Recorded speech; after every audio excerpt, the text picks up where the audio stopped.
Welcome to Barry's In the Interim podcast, where we explore the cutting edge of innovative clinical trial design for the pharmaceutical and medical industries, and so much more. Let's dive in. Well, welcome everybody back to In the Interim. I am Scott Barry, your host for today. I am flying solo today. I have a topic I thought I'd fly solo with. First, I'm gonna jump in from the sports world, and then we're gonna talk about clinical trial simulation. It's something that everybody views differently. I think there's a lot of misunderstanding of what clinical trial simulation is within clinical trial design world, and I want to talk about that because I think there's sufficient misunderstanding even among statisticians about what it is as a tool, how it's used, what that looks like. So I want to talk about that. But first, I have to, as a statistician, as we observe things going on, I do want to talk about the sports world. And those that know me know I love sports. My initial interest in statistics was in sports. When I was in academia, I wrote about it for Chance magazine. I wrote a quarterly article called A Statistician Reads the Sports Pages, where I got to pick a different topic and write about it, explore it from a statistical perspective. And I loved it, and I wish I had the time to do it again now. But from the sports world, I want to bring up the oddity that is Scottie Scheffler.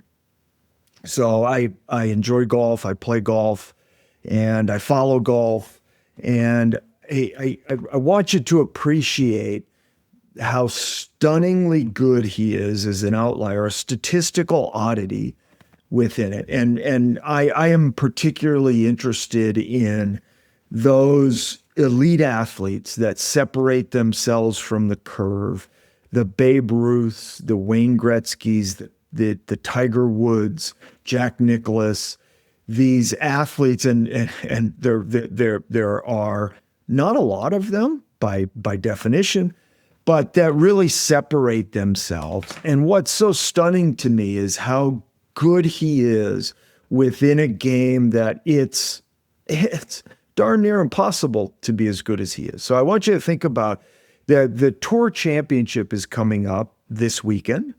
Let you know when we're taping this. And there are 30 golfers in that perhaps the best 30 golfers in the world. And you can argue that there's a few missing, but largely it's the best 30 golfers in the world. Every one of these golfers is dedicated to this game. They are all elite. They were all the best in college when they were there. They all had phenomenal years. They all work at their game. They all train at this elite level in terms of golf. And there are 30 of them. So, and they play in the Tour Championship, and they all start from zero. And estimates of Scottie Scheffler's odds of winning this tournament are 31%, something like that. And among 30 golfers, where the average percent here is 3%, and all of these elite golfers, he has something like a 31% quantitative estimate. I mean, you can argue about what this is, but the odds of him winning this are related to when Tiger Woods was dominating golf at this level. It is stunning to me that somebody in that game can be that much better than everybody else. It's hard to actually fathom him being that good. He has this unbelievable streak of finishing in the top 25. I think it's now 18 in a row golf tournaments where he finished in the top 25. There are 140 professional golfers that are all elite at what they do. They are all in the right-hand curve of the normal distribution. And here he is finishing in the top 25, 18 straight times, 5 wins. He's really done this for 3 years. So if you appreciate statistical oddities and rare things, watch Scottie Scheffler. It's unbelievable. And he sort of fits into this curve of elite players. So that was on my mind as a statistician. we can actually come back to the topic for today of simulation and maybe something I did around Tiger Woods around that. Okay, I can't say that and not say something about it. So when Tiger Woods was winning all those golf tournaments, and he was a freakish athlete on the incredible right-hand scale of the player performance in that, and there was this impression that he could will himself to win at times. So I simulated a golf tournaments of Tiger Woods where I estimated his ability relative to the other players, and I simulated his career.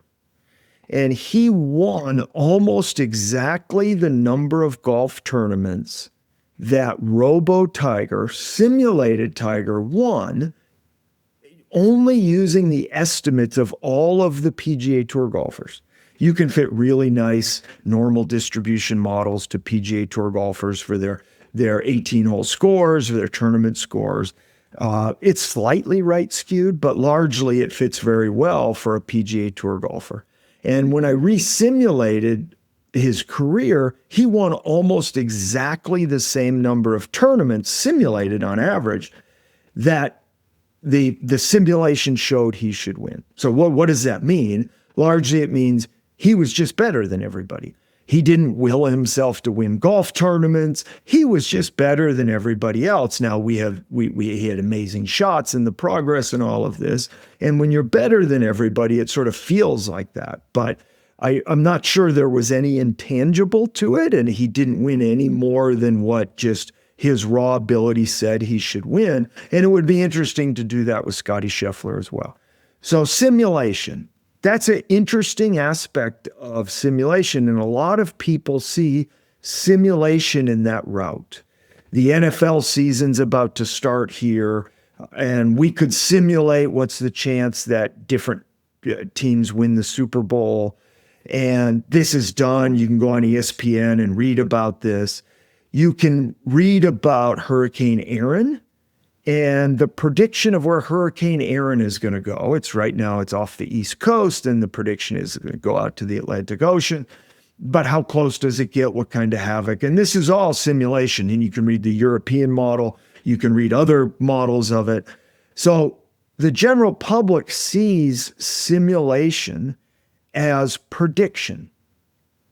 And it's ingrained in people's thought that, and I talked about it for Tiger Woods, predicting how many wins he would have if we only simulate independent IID observations. How much should he win? And does he win more or less than that? That's a prediction. Hurricanes are prediction. We use models and simulation to predict them. PK/PD scientists, getting back to in the interim here, where we live in the world of clinical trials and medical decision-making, PK/PD scientists use clinical trial simulation to predict what's going to happen when you put a certain amount of drug with a certain amount of frequency into a human being of a certain size and characteristic. It's prediction. And they talk about simulation. You can go on and see all the PK/PD tools, which is simulating what's going to happen and the outcome of it. I use clinical trial simulation in a very different way. And I use it for creating a clinical trial design. And I think it's very, very misunderstood.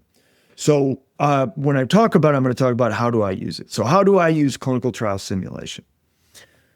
When there's a particular design proposed for a clinical trial, a phase 2 trial with 4 doses, 50 patients per dose, I can create software that simulates patients coming into the trial, being randomized to a dose, just like the protocol says. I could simulate an interim analysis happening with some number of patients in the trial. You can track real time of this. So it's creating software that can simulate the outcomes of clinical trials exactly as designed under it. And I can record what happens in the trial. Now, when I simulate clinical trials, I play the role of Mother Nature, where I say, assume all of the treatments are the same as placebo. What would happen in this trial? Assume that one of the doses has a strong effect and the other doses, it's linearly increasing to that effect. So I play the role of that and I plug in the simulation. That's how I want to simulate the outcome of patients. Then I simulate the trial and I can record incredibly detailed information about this trial. I can record the amount of drug used, the time in the trial according to enrollment rates, projected enrollment rates. I can simulate random enrollment in the trial, a Poisson process of enrollment in the trial. But I can record which dose wins the trial, has the best effect on the efficacy endpoint. I can use different analysis methods of the data to estimate the ED90 dose in the trial. I can change the randomization probabilities and simulate the same characteristics. I could simulate what's the probability based on that outcome that you would go forward into a phase 3 trial. You would meet go, no go. Now, you have to ask those questions. You have to ask the team, under what circumstances would you go to phase 3? By the way, you have to ask them, is that a good decision? Suppose the truth of the drug were this, would you want to go to phase 3? So what's nice about this is you start asking them the real questions, by the way, in their language. When would you go to phase 3? What would you have to see on the primary endpoint? And they might say, I need to see that the secondary endpoint is doing the following. You can simulate that. We can simulate a tolerability or a safety endpoint. And they say, this is what I need to see to go to phase 3.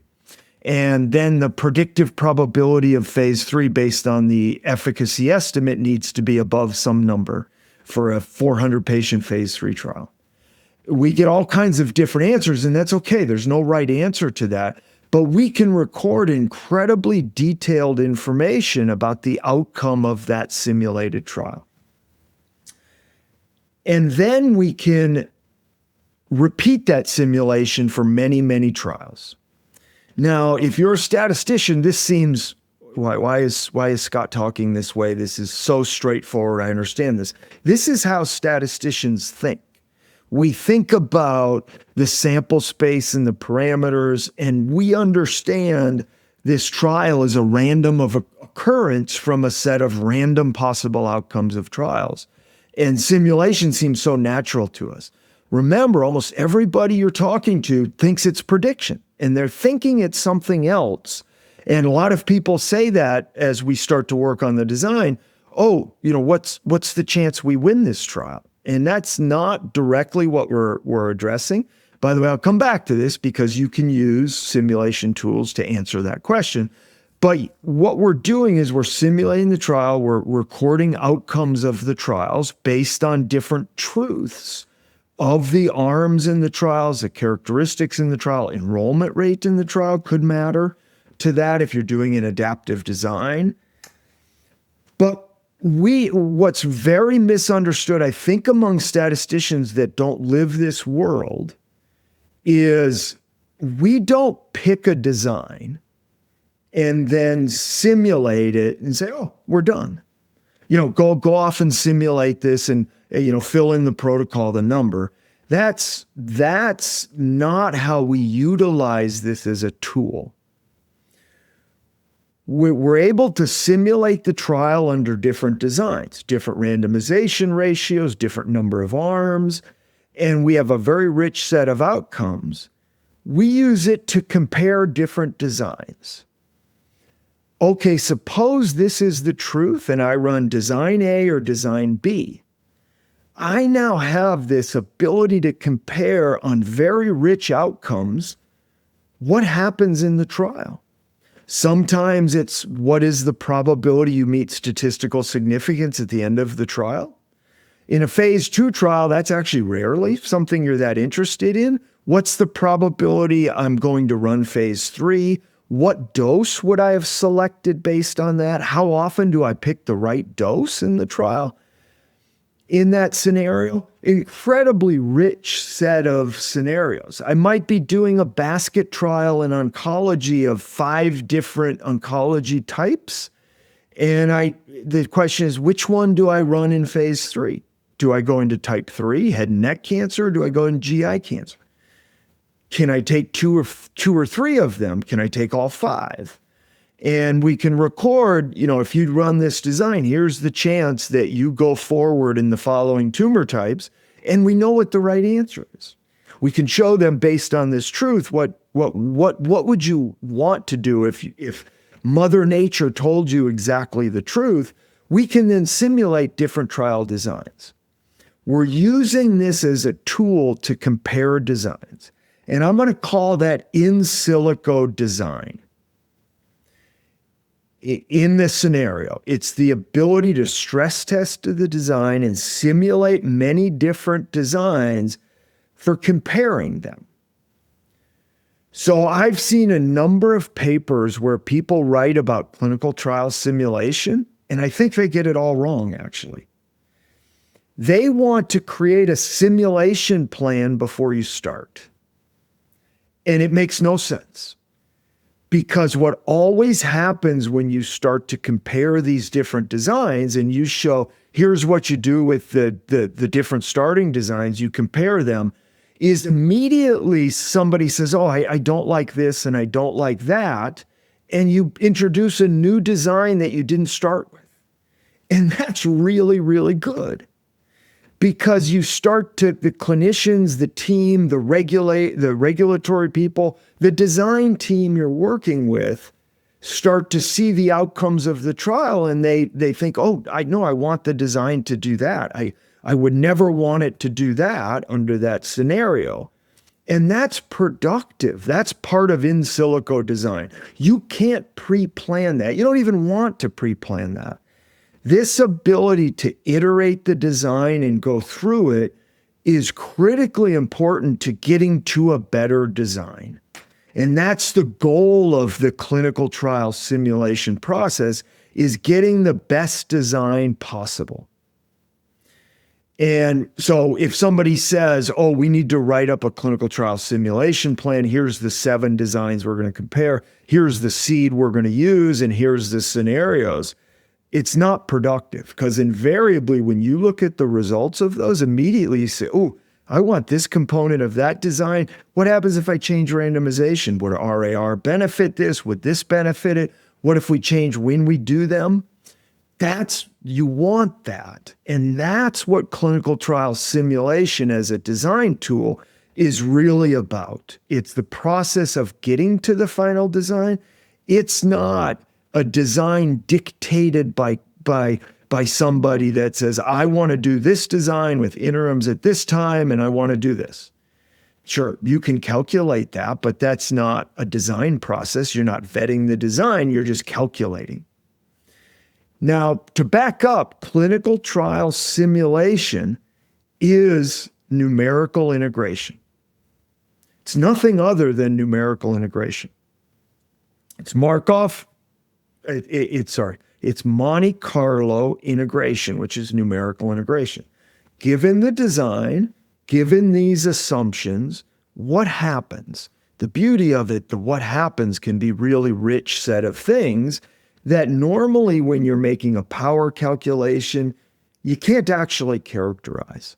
So there's also statisticians that say, oh, you don't need to simulate. I don't think they're using it as a tool the same way we're using it to vet different designs to find optimal designs within that. So that idea, I think, is misapplied. And I'll come back to when that could potentially be a valuable thing to do, but it's very late in the process when your design is done. And we'll talk about that and how simulations are used. It's a little bit of a different kind of beast. So we're still in this in silico design process. And this is a very standard thing that we start this process with a set of candidate designs. And somebody might come to us and say, we're thinking about doing the following seamless phase 2-3 design. But we don't know the timing of this, the decision criteria, how big phase 2 should be, how big phase 3 should be.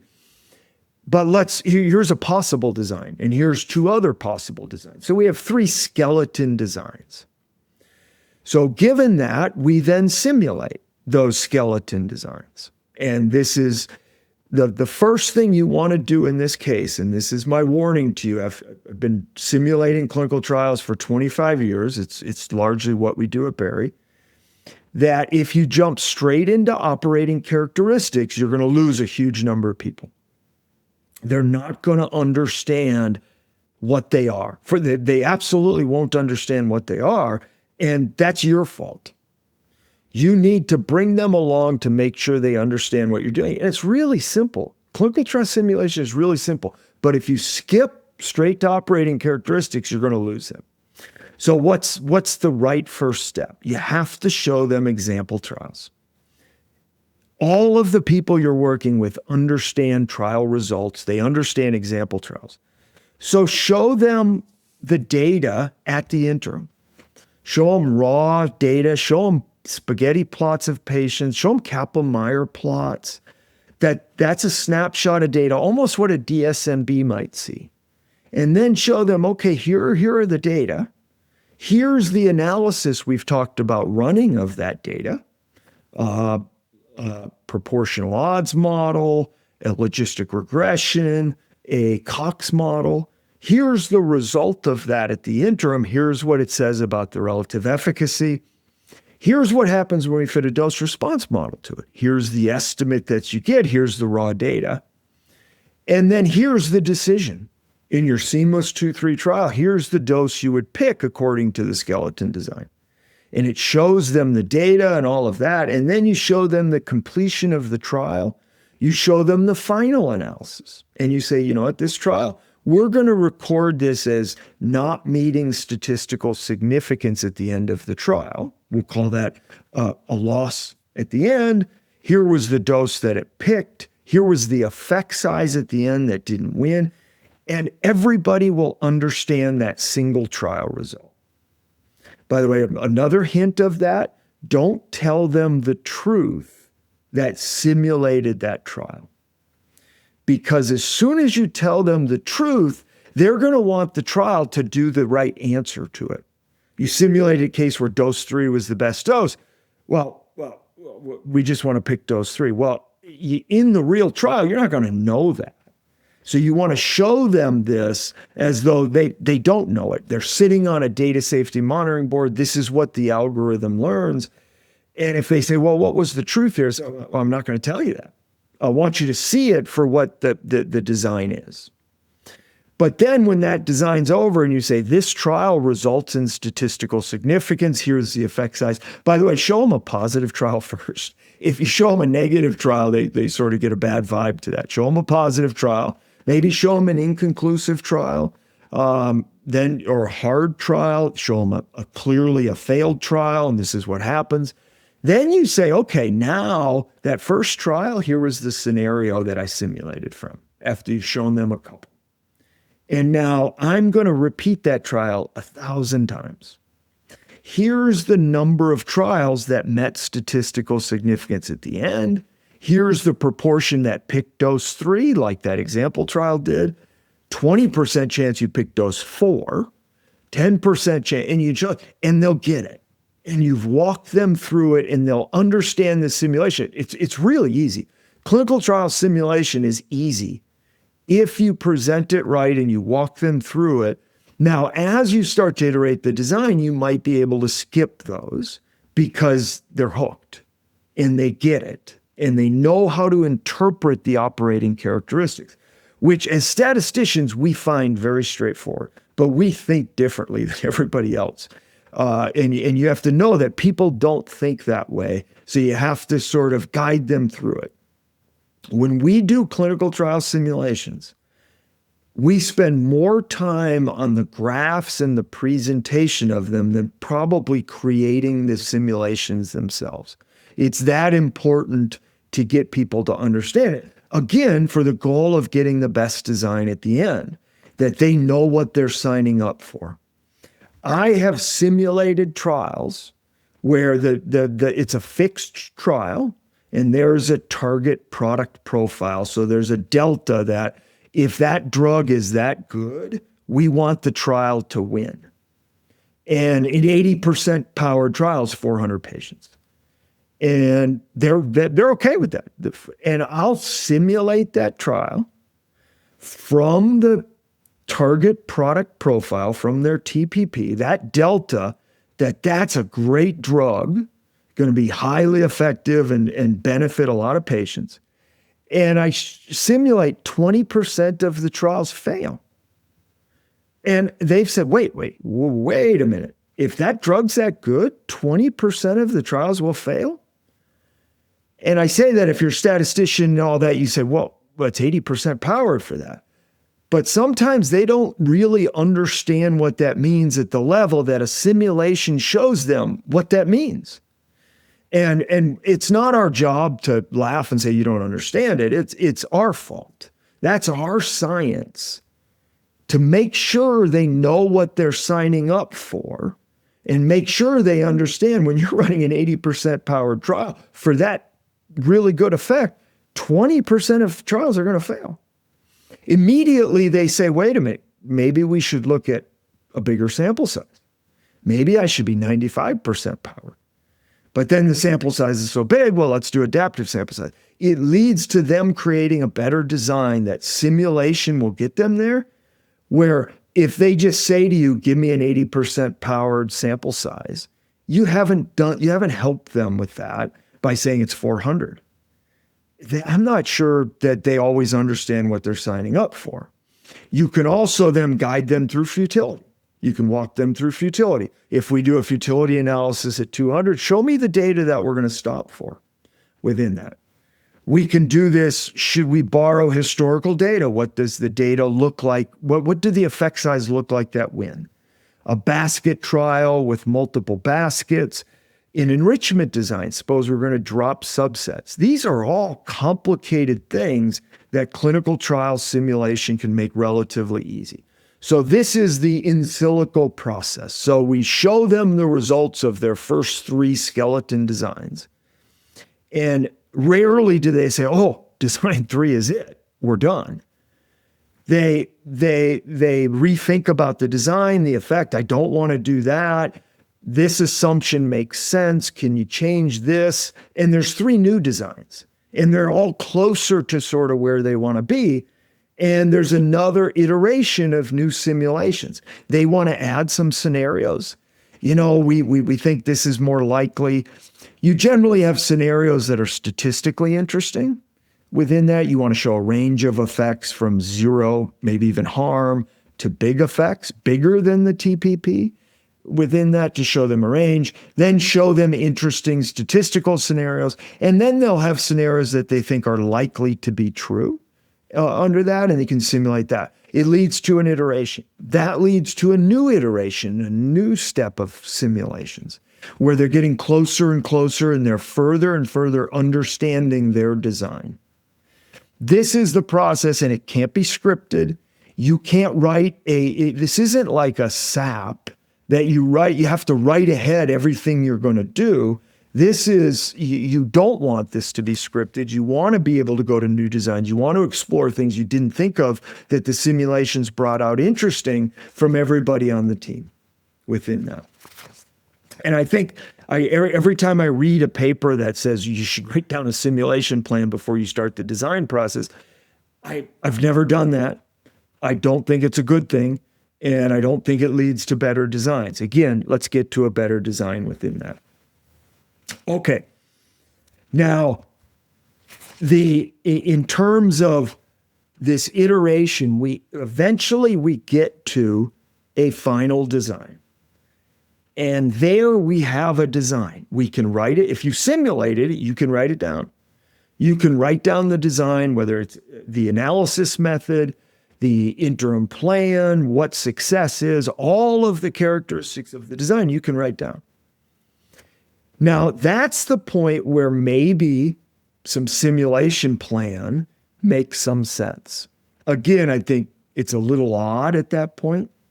But here's where now we use simulation to fully show the characteristics of the design we've set up. What is the type 1 error from a range of null scenarios?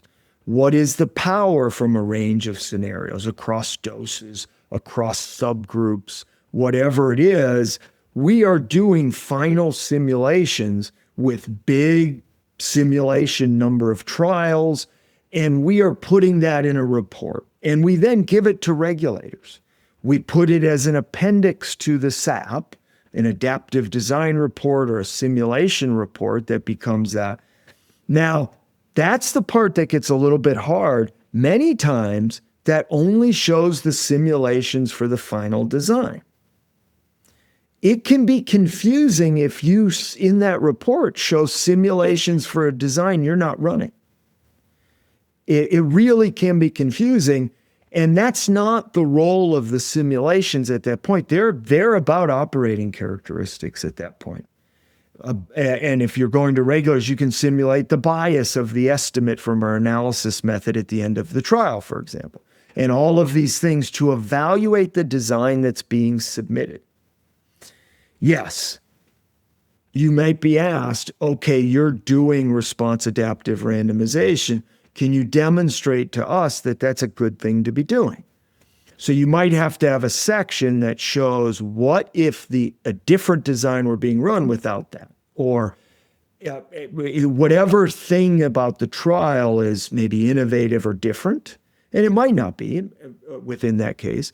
You might show comparisons to justify the design you're doing, to convince somebody that it's a good design. Now, what's hard about that is I've been asked this question, or this comment has come up when I've presented a design.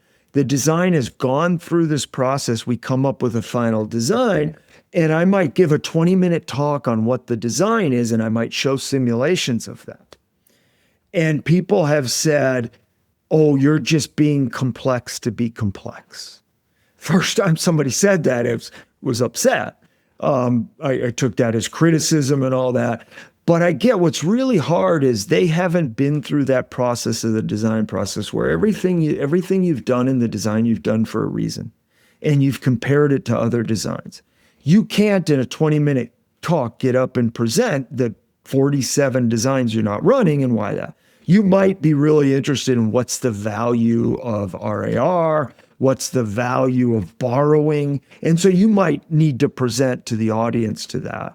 But that's hard, and that's a different sort of thing. So clinical trial simulation is a huge tool there. It's not in silico design. You have a proposed single design. You're writing up in a report. You're providing simulations. You're showing the DSMB example trials that at interim 1, 2, and 3, here's what you might see. Here are the rules. Here's how that works. It's a hugely valuable tool in many ways, but it really shifts from comparing designs to showing that single design's characteristics and behavior.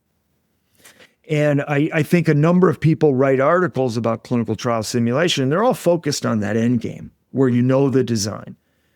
90% of this time and effort and work and the skill of the design part is this in silico design part, and it's very different.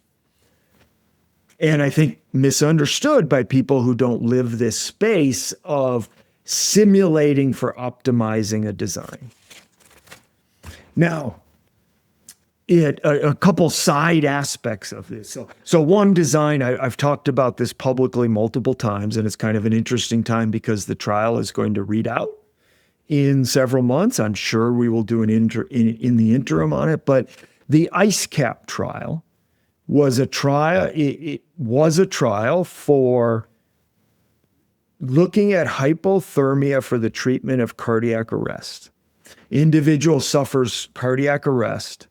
They're revived. The heart is revived, resuscitated. They go into the emergency room. The thought is that putting somebody in a state of cold, hypothermia, prevents the negative cascade of heat. The neurological damage that happens, and heat exaggerates that from the lack of oxygen. I'm a statistician, but that's my understanding of the mechanism of action of hypothermia post-cardiac arrest. We went in this and simulated a trial for this where it was 3 durations. The question was, how long do you keep them in that state? It's kind of like a dose response, but it's a duration response. And was it 12, 24, 48 hours? I showed them example trials, and almost every one of them, they wanted a different design. Boy, I wish we had patients less than 12. I wish we had patients greater than 48. I wish we had them between there. The design grew through that process with the design team to 10 durations. 6, 12, 18, 24, 30, 36, 42, all the way up to 72 hours, 5 days. And 10 different durations with response adaptive randomization. And the duration response model became critical to driving where those patients go. There's a very restricted U-shape that it couldn't wiggle.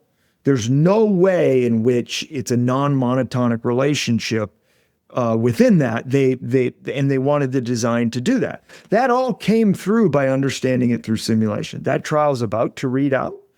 They've stopped enrolling. So that'll be an interesting trial to look at, but built entirely by simulation. That's the kind of thing, the richness of looking at the example trials, the analysis method comparisons, that values that. You couldn't have come up with that design and say, hey, let's do the following with this model and all that.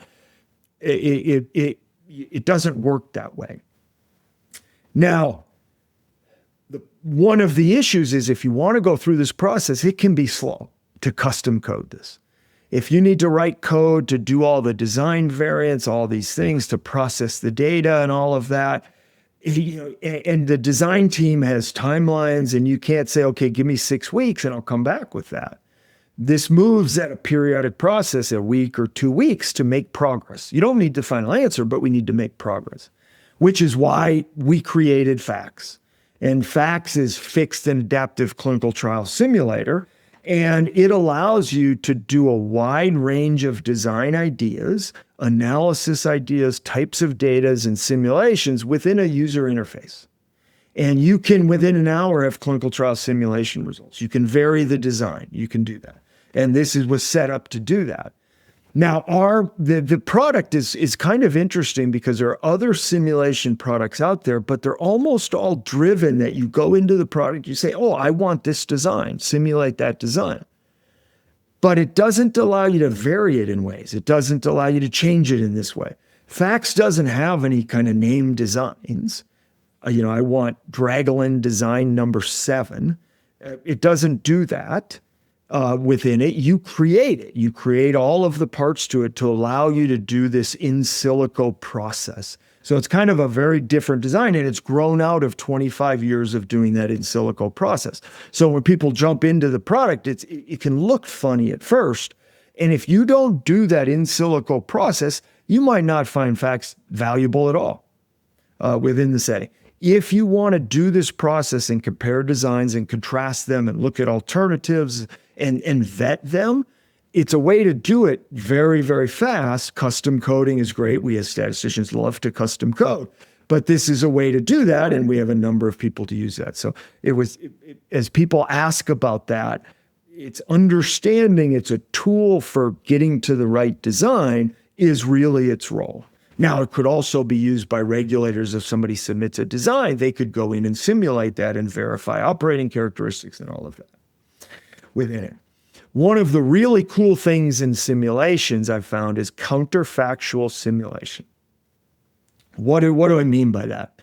You could simulate a phase 3 trial that always goes to 800 patients and see what would happen if you run a fixed 800 patient trial. Then you could add in an interim for early success and futility.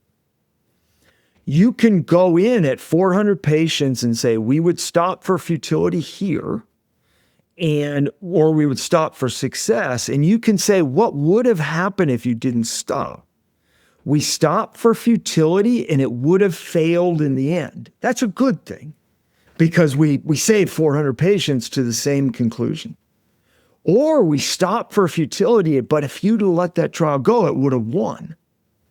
And you can see that. You can't see that any other way, but you can see that through clinical trial simulation. Then you can vary the futility rule. You can see how if you lower your power, how much you lower your power with futility. You can see how your sample size changes, the effect sizes and all this. So counterfactual simulation is something that's incredibly powerful in simulation when you're comparing two designs. What would have happened on the exact same trial with a different analysis method? If I assume a linear slope, or if I do an MMRM, you can take a single data set and compare the analysis method. How many win over here but lose over here but win over here, for example. So these counterfactual simulations become a hugely valuable thing in trial simulation within that. Now, the approach is quite different. So this is my view of clinical trial simulation. The role of it in creating designs, a sort of space I live in. But a lot of people ask about this, and I think there's a misunderstanding of it. So it's a whole different viewpoint on that in the design. So I hope you enjoyed this, from Scotty Scheffler to Tiger Woods to RoboTiger to in-silico design, where we are here in the interim, unless this has all been simulated and we're not here in the interim. Food for thought. Until next time, where we're either simulated or not, in the interim,